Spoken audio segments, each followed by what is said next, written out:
Hajiya ce, matan mutum babba, ɗan siyasa babban mutum kenan. Mai gidanta ne yake aiko ni gidanta. To ni kuma irin mutanen ne da basu cika sa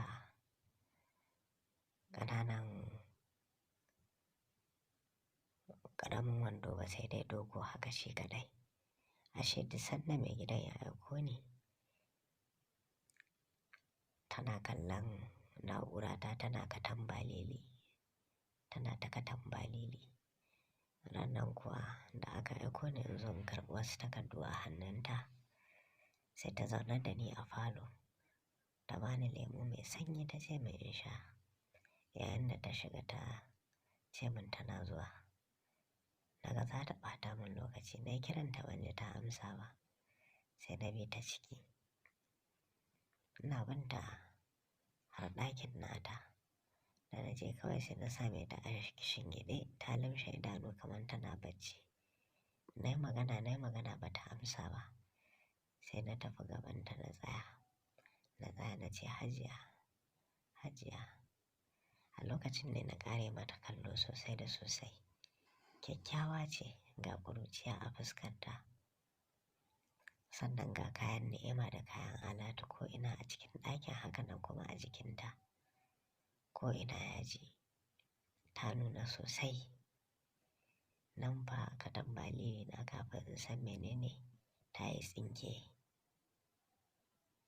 Sai na ce a raina kai, baba, bakin rijiya fa ba wurin wasan makaho bane. Kai da ka saba samun 'yan matan unguwa, kuna raƙashewa, kuna cancarewar ku.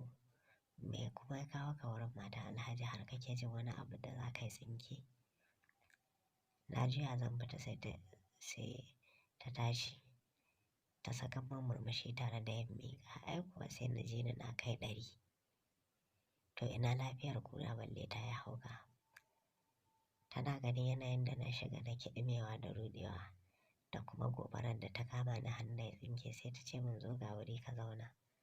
Sai na cikin mamaki ko na samu kaina cikin yi ma umarnin ta biyayya, na zo na zauna a gefenta. A lokacin ne na ƙara dai mata kallo sosai da sosai.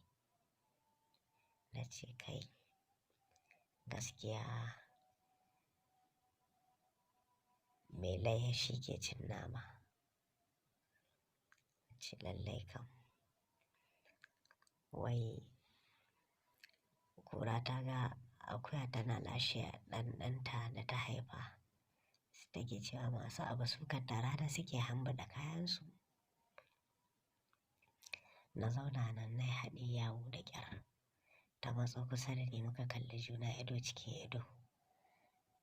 Kawai sai na ji kamar aljannu sun taso min. Ai kafin in san menene na yi controlling kaina sai na ji ni kawai na fara yi ma baiwar Allah nan ƙwamushesheniya. Ina ƙoƙarin in mata ruƙiyya irin namu na 'yan bariki.